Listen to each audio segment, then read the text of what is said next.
Welcome MOTU fans to another Third Earth Reviews toy review, and today I'll be reviewing the 2016 Club Grayskull Filmation style Clawful from MattyCollector. So let's start by taking a look at our packaging. Replacing the original blister card packaging of the MOTU Classic line, we have this beautiful open window design of Castle Grayskull. Once the slipcover is removed, we find that the drawbridge is now open to reveal our figure inside. This piece is great for mint in box collectors since the eyes and nose of the castle are windows to allow some light to shine in on the figure. On the back we have an image of our character in the classic Filmation style, as well as a statement from Mattel on the reason they're creating this figure.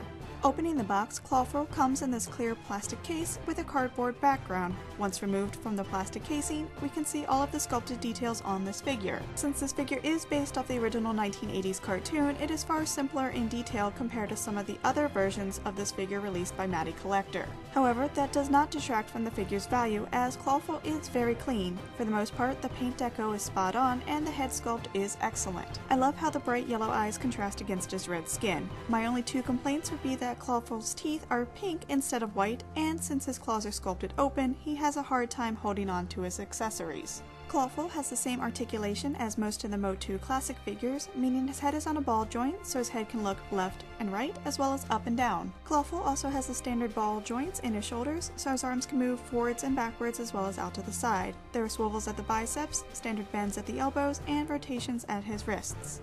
As a note, there are no new bends at Clawful's wrist, unlike some of the other figures in this line, like He-Man. Clawful has the ab crunch as well as the swivel at the waist. His chest armor does limit the movements just a bit, but it's really not too noticeable.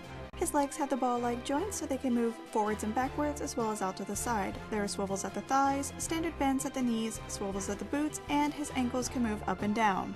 Unfortunately, his ankles' side-to-side movement is very limited. Clawful does come with two accessories, his signature mace and the Horn of Evil. His mace is made of a slightly gummy green plastic, while the Horn of Evil has far more sculpted details.